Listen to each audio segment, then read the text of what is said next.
What's up, ladies and gentlemen? Welcome to Roy's Customs. If you're into cars and car audio, then you're in the right place. And now all you have to do is subscribe, hit that notification bell, and keep up with all of my latest videos. So for today's video, I'm going to show you how I turn this to this.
Okay, as you can see, I got this knocked down with the 220 in all the most visible spots and on the ends here.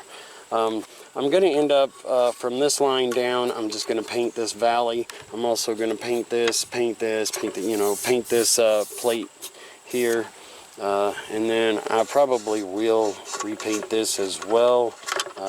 Don't know for sure yet, but anyways, this will get taped off.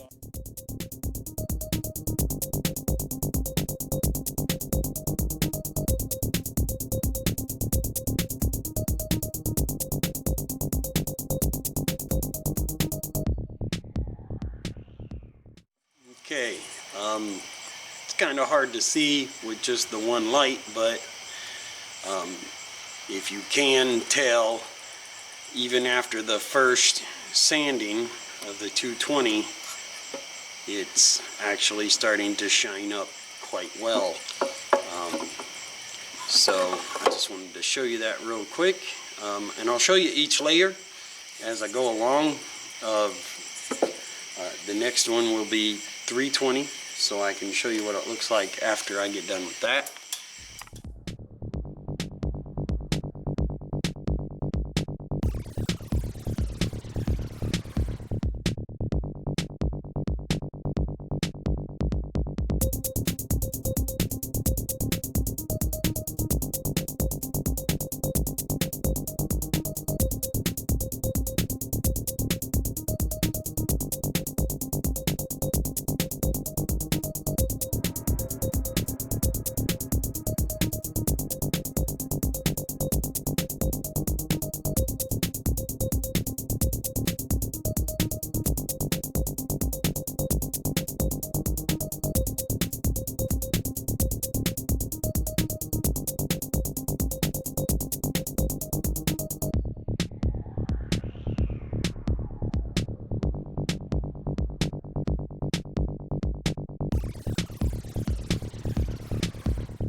Okay, as you can see, by the time you get to 2500, it is pretty shiny. I mean, it is very shiny. at 2500.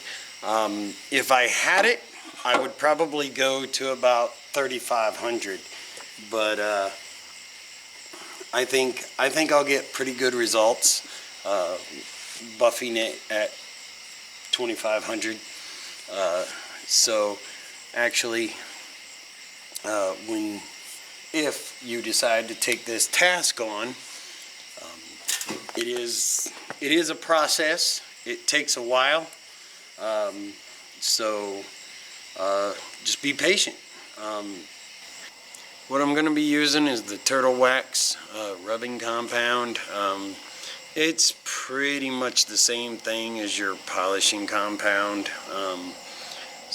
But I'm going to use this by hand. I'm going to hand buff this thing because that little baby Dremel is really all I got, and just a little bitty baby pad. So I'm just going to do this by hand, and it should work out pretty decent. So you don't need a whole lot, just a little bitty bit at a time. Just do small areas. Even if you were doing something pretty big, you wouldn't really need a lot, especially with this stuff. It's actually pretty good stuff. So anyways,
okay, so there you have it.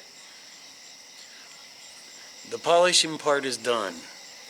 I still have to paint the valley and the plate and the nub, but other than that, it looks pretty doggone good. Well, except for the back, but I ain't worried about the back because nobody will really hardly ever see it. It's not quite perfect in here, but it's still pretty awesome. Looks way better than it did painted, that's for sure. So, and I may actually go ahead and work on this some more later on, but for now, I'm gonna get it all prepped and ready, and then I'll probably go ahead and paint it tomorrow. So anyways,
as you can see, it is kind of repetitious all the way up until you get to hand polishing. And actually hand polishing aluminum is probably a little bit better in my eyes, because it is such a soft metal. Even though it's strong, it's still a softer metal. And hand polishing and hand buffing is actually a little bit better as far as I'm concerned. Just make sure you got enough pressure on it to actually create a little bit of heat, a little bit of friction, and then, you know, kind of wipe it down real good. You know, don't let the stuff set and dry for any period of time, especially if you're using the turtle wax. Don't let it set and dry. Kind of go directly from the buffing to the wiping down. Put a little pressure on that too. That way you're getting it off of there. So anyways, I sure hope you guys learned a little bit, and I hope you enjoyed the video. Feel free to like, subscribe, hit the notifications, and have a spectacular day or night, whichever one it is for you. Peace out.